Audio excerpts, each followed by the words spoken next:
कर दो, start start start start start start. पहले तो हंसेंगे, बाद में रोएंगे, इनकी लाइफ बाद में रोना आएगा।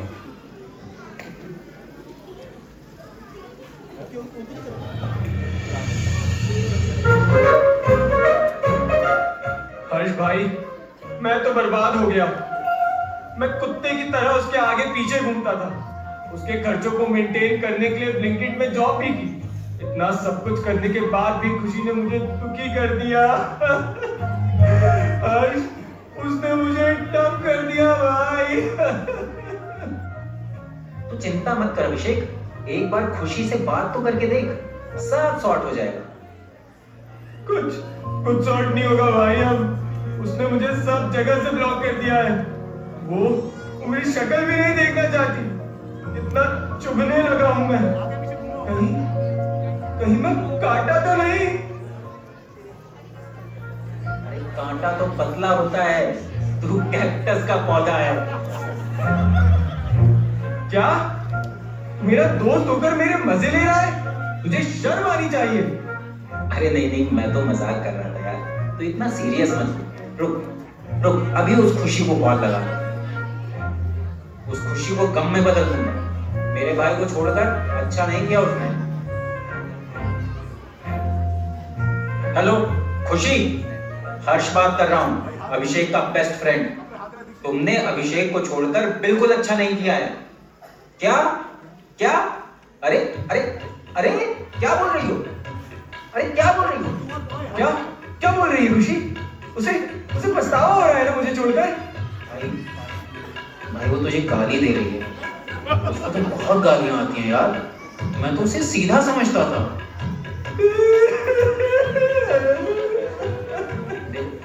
देखो खुशी, मेरी बात सुनो। अरे मेरी बात तो सुनो। अरे क्या तब कहां पर? अब क्या हुआ? खुशी की शादी होने वाली है भाई। अब तेरा पत्ता कट गया भाई। ये सच नहीं हो सकता। खुशी मेरे साथ ऐसा नहीं कर सकती। भाई रो मत, देख एक गई तो हजारों आ जाएंगी। सब्र रख थोड़ा। तू शांत हो जा, फिल्मी डायलॉग मत मार। अभिषेक देख, मैं तुझसे पहले ही कहता था, मेहनत कर, पढ़ाई कर, करियर बना। अगर तू आज किसी बड़ी कंपनी में नौकरी कर रहा होता तो वो तुझे ऐसे छोड़कर नहीं जाती। देख भाई, ये लड़कियां ना होती ही ऐसी हैं। तू रो मत भाई, तू रो मत। तू नहीं समझेगा, इस पर गुजरती है ना वही जानता है। ये दिल तसल्लियों से भला कहाँ मानता है। देख, इतना सेंटिमेंटल होने की कोई जरूरत नहीं है। अभी भी वक्त है। अच्छी कंपनी में नौकरी के लिए अप्लाई करना स्टार्ट कर दे। एक बार अच्छी जगह प्लेसमेंट लग गई ना तो विद इन वन मंथ के अंदर तू स्टार बन जाएगा, देख लेना। बड़ा नौकरी कर रहा है। मैंने तो बहुत पढ़ाई की है ना। तेरी नौकरी कहाँ लगी है बता जरा। अरे भाई तू इतना पर्सनल क्यों हो रहा है यार? नहीं, तू बता दे, कहाँ कर रहा है नौकरी, तू बता। मैं मल्टीनेशनल कंपनी इन्फोसिस में काम कर रहा हूँ। ये वही कंपनी है ना जहाँ हफ्ते के 70 घंटे काम करना पड़ता है, ऊपर से कभी नाइट शिफ्ट भी करवाते हैं। नहीं भाई, ऐसी बात नहीं है। अभी शुरुआत में थोड़ी मेहनत तो करनी पड़ेगी, तब जाकर सफलता रंग लाएगी। अरे क्या खाक मेहनत रंग लाएगी? पूरे महीने गधा मजदूरी करने के बाद कितना मिलता है? 20,000 रुपए बस। इससे ज्यादा तो मैं ब्लिंकिट से कमा लेता था। ऐसी बात है तो तू चला ले ब्लिंकिट, ठीक है? मैं सब चलाने को तैयार हूँ। मैं कुत्ता, गधा, बिल्ली सब बनने को तैयार हूँ। बस एक बार खुशी वापस आ जाए बस। नहीं आएगी, भूल जा। भाई सही में यार, हमारी जिंदगी जोकर जैसी होती है। बाहर हंसते हुए दिखावा करते हैं, अंदर बहुत मायूसी है, बहुत पीड़ा है यार, बहुत पीड़ा है। हाँ यार, पता नहीं क्या होगा हमारा। जोकर जैसी जिंदगी हो गई है हमारी। सब भगवान की गलती है। उन्होंने हमें कितनी प्रॉब्लम्स दी हैं, हम शांति से एंजॉय भी नहीं कर सकते लाइफ में। Our life is just a joke. कहता है जोकर सारा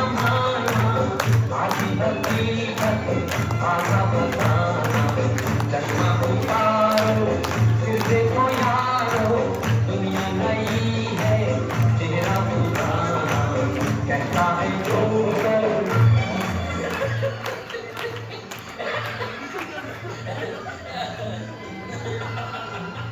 देख रहे हो, हमारे इतने बुरे दिन आ गए हैं कि एक जोकर भी हमारा मजाक उड़ा रहा है।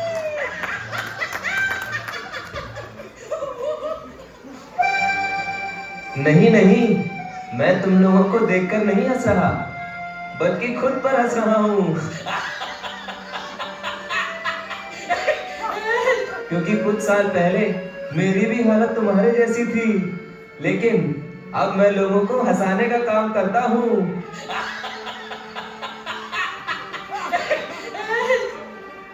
हमारी परेशानी भी दूर करिए। हमें समझ नहीं आ रहा है हम क्यों जी रहे हैं। क्या लक्ष्य है हमारे जीवन का? क्या हमारी हालत सदैव ऐसी ही रहेगी? क्या तुम सीखना चाहते हो? हाँ हाँ। अच्छा, तुम भी सीखना चाहते हो? हाँ हाँ। क्या आप सब लोग भी सीखना चाहते हैं? हाँ, क्या आप लोग भी सीखना चाहते हैं? तो बजाइए ताली।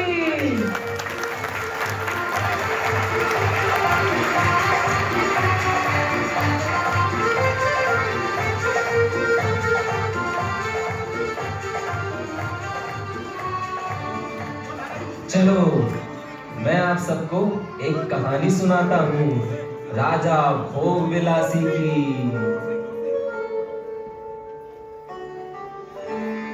यह एक ऐसे राजा की कहानी है जिनका नाम राजा भोग विलासी है। इन्होंने अपने पूरे जीवन में केवल भोग विलास ही किया है। आइए हम इनके राज्य में चलते हैं।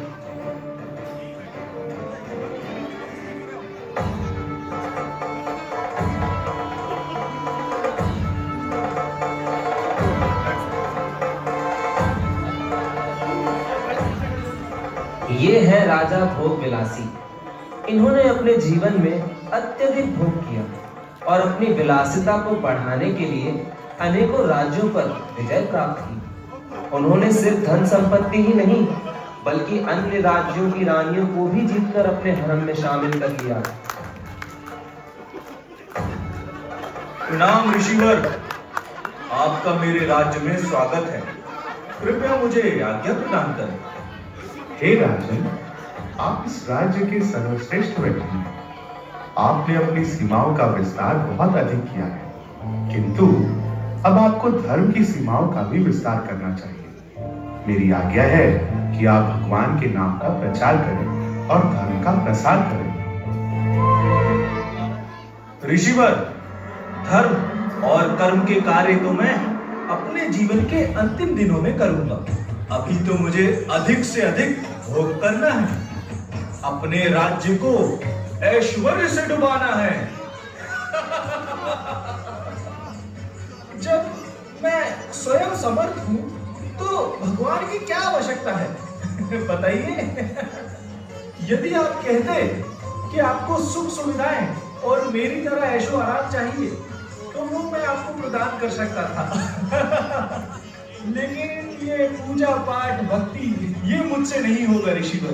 राजन, यदि आप मेरी आज्ञा का पालन अभी नहीं कर सकते, तो मेरा एक विनम्र निवेदन है। क्या आपको वो स्वीकार है? कहिए ऋषिवर, कहिए। आप अपने राज्य में एक मूर्ख व्यक्ति खोजें, उसे एक दंड प्रदान करें और आदेश दें कि वह पूरे राज्य का भ्रमण करे। साथ ही उसे इसके लिए वेतन भी दें। जैसी आपकी आज्ञा ऋषिवर, ऐसा ही होगा। एक मूर्ख को खोजना है। अरे, मेरे राज्य में मूर्खों की कोई कमी नहीं है। एक खोजोगे तो 1000 मिलेंगे। सेनापति, जाओ मेरे नगर में जाओ और ढूंढ कर लाओ एक महामूर्ख। जैसी आपकी आज्ञा महाराज। मूर्ख कहाँ है? मूर्ख कहाँ है? हाँ, तुम ही हो ना मूर्ख? नहीं, तुम ही हो मूर्ख। हाँ, ये लग रहा है। हाँ, तुम ही हो ना मूर्ख? हाँ, तुम ही तो हो मूर्ख। अरे ये क्या? ये तो अपनी संपत्ति लुटा रहा है। सब व्यर्थ है, सब व्यर्थ है। ये संसार नश्वर है, ये शरीर भी अपना नहीं है। यही है मूर्ख। पकड़ो इसे, पकड़ो पकड़ो। लोग मूर्ख हैं जो मोह माया में फंसे हैं। हम भी मूर्ख हैं, तुम भी मूर्ख हो, तुम भी मूर्ख हो, हम सब मूर्ख हैं। यही है मूर्ख। पकड़ो इसे, पकड़ो पकड़ो। अरे अरे क्यों पकड़ रहे हो मुझे? मैं शरीर नहीं हूँ, मैं शरीर नहीं हूँ, क्यों पकड़ रहे हो मुझे? सही नहीं, हमें मूर्ख मिल गया। चलो चलते हैं महाराज के पास। इस प्रकार सैनिक एक मूर्ख को राजा के समक्ष ले आया, परंतु राजा भोग विलासी तो अपने भोग विलास में ही लिप्त थे। आइए देखें कि कैसे उन्होंने अपने राज्य में विलासिता को सर्वोपरि रखा। महाराज, आपकी आज्ञा के अनुसार हम एक मूर्ख को लेकर आए हैं। अति सुंदर। पर तुमने कैसे जाना कि यह व्यक्ति महामूर्ख है? महाराज, ये व्यक्ति अपनी सारी संपत्ति लुटा रहा था और साथ ही कह रहा था कि मैं ये शरीर नहीं हूँ। क्या? अपनी संपत्ति लुटा रहा था? जी महाराज। और ये कह रहा था कि मैं शरीर नहीं हूं? जी महाराज। ये तो सच में मूर्ख प्रतीत होता है। अगर शरीर नहीं होगा तो मनुष्य भोग कैसे करेगा? यह व्यक्ति तो मेरे कार्य के लिए एकदम उपयुक्त है। हे मूर्ख, इधर आओ। मेरी बात सुनो, इधर आओ। बोलिए महाराज। सुनो, मैं तुमसे अति प्रसन्न हूं। मैं तुम्हें अपने राज्य में एक अच्छी नौकरी देना चाहता हूं। नौकरी? हाँ, वो भी मुझे? मैं करूंगा महाराज, करूंगा। सेनापति, दंड लाओ। जी महाराज। हाँ, तो लो, ये दंड लो, लेकिन ध्यान रहे तुम्हें इस दंड से किसी को मारना नहीं है, समझे? तुम्हें बस राज्य का भ्रमण करना है। इसके लिए मैं तुम्हें वेतन भी दे दूंगा, ठीक है ना? चलो अब जाओ यहां से।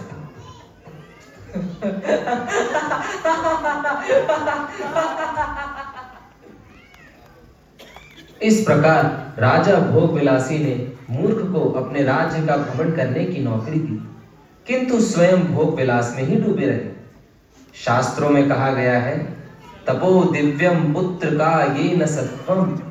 मनुष्य जीवन भोग के लिए नहीं बल्कि तपस्या के लिए प्रदान किया गया है। भोग से केवल रोग ही मिलते हैं।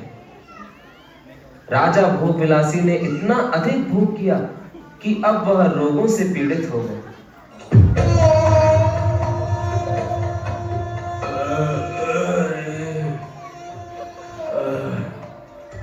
सेनापति,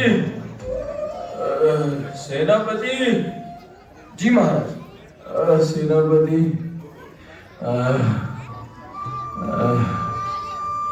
सेनापति, मेरी रानियों को बुलाओ।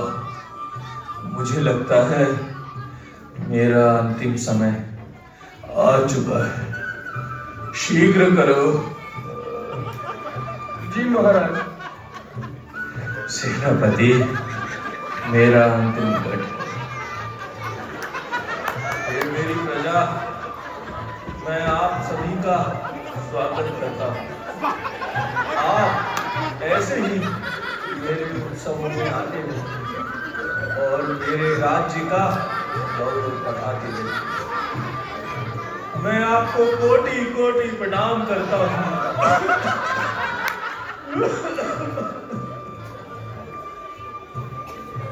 सेनापति, मैं अपने अंतिम समय में सभी से मिलना चाहता हूँ।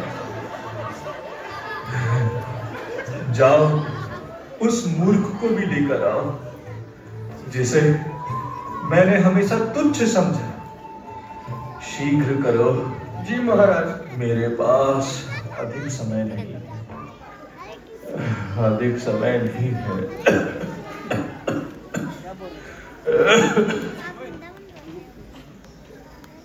महाराज प्रणाम। कैसे हैं आप? कौन? मूर्ख? तुम आ गए मूर्ख।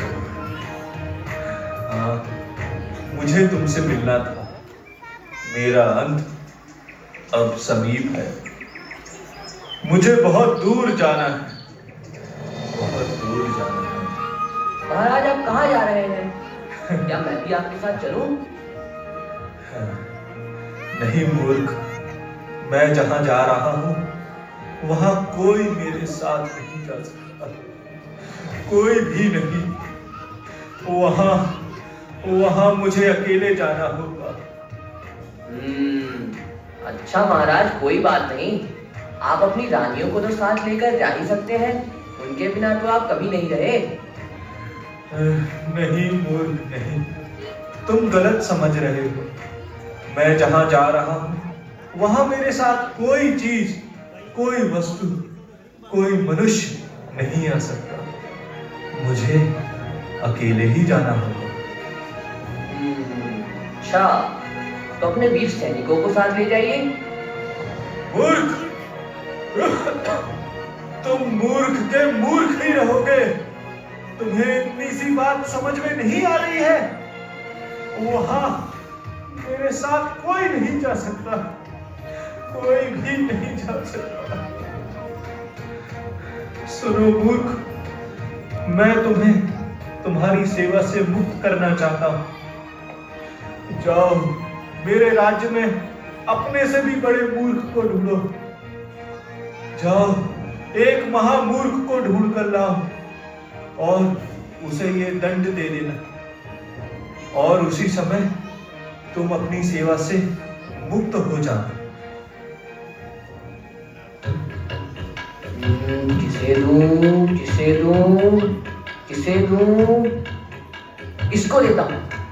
नहीं नहीं नहीं नहीं, सबसे बड़ा महामूर्ख कौन है? मूर्ख तो ये सारे हैं, मूर्ख तो हम सब हैं, लेकिन महामूर्ख कौन है? हाँ, ये लो। मूर्ख, ये तुमने क्या किया? मैंने तुमसे कहा था कि जो तुम्हें सबसे बड़ा मूर्ख लगे, महामूर्ख लगे, उसे ये दंड दे देना, और तुमने इसे मुझे दे दिया। महाराज, आपने ही तो कहा था कि इसे अपने से भी बड़े मूर्ख को देना। अब इस राज्य में आपसे बड़ा मूर्ख भला कौन हो सकता है? क्या मतलब? जिसने अपना पूरा जीवन धन, ऐश्वर्य, नशा और स्त्री भोग में लगा दिया, और अब अंतिम समय में जब कुछ भी साथ नहीं जा रहा तब पछता रहे हैं। आपने हमेशा नश्वर चीजों में अपनी ऊर्जा लगाई, जो अब आपके साथ नहीं जा सकती। इस हिसाब से आप ही बताइए, आपसे बड़ा मूर्ख कौन होगा?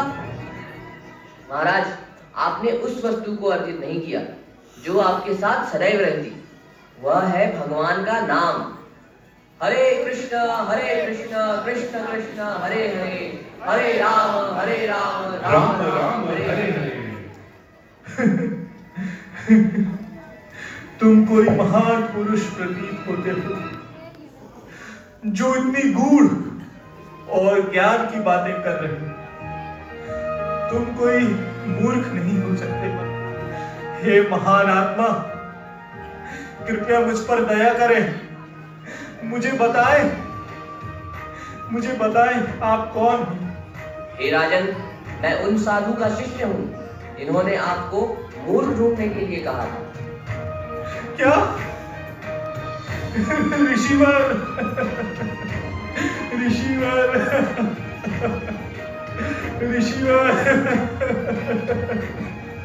मुझे क्षमा करें ऋषिवर। मुझसे बहुत बड़ी भूल हो गई है। मैंने आपके आदेशों का उल्लंघन किया और आपके द्वारा बताए गए धर्म के मार्गों में न चलकर सदैव भोग करा, और उससे और अब मेरी स्थिति ऐसी है जर्जर। मैं आपके क्षमा का पात्र भी नहीं हूँ ऋषिवर। उठो राजन। जब मैं आया था तब मैंने कहा था कि धर्म का प्रचार करो, पर तुमने मेरी आज्ञा नहीं मानी। शास्त्रों में कहा गया है, नेहाभिक्रम नाशोस्ति प्रत्यवायो न विद्यते स्वल्पम तस्य धर्मस्य त्रायते महतो भयम्। यदि कोई व्यक्ति कृष्ण भावना में थोड़ा भी कार्य करता है तो वह कभी नष्ट नहीं होता। वह सदा हमारे साथ रहती है और हमें संकटों से बचाती है। राजन, नश्वर वस्तुओं को अर्जित करना व्यर्थ है, वे नष्ट हो जाएंगी, परंतु धर्म और भगवान का नाम सदा हमारे साथ रहता है। परंतु अभी भी देर नहीं हुई है, आपके पास अब भी समय है। आपको हरि नाम का आश्रय लेना चाहिए और अपनी प्रजा को भगवान कृष्ण द्वारा प्रदान किए गए भगवद गीता के ज्ञान का उपदेश देना चाहिए।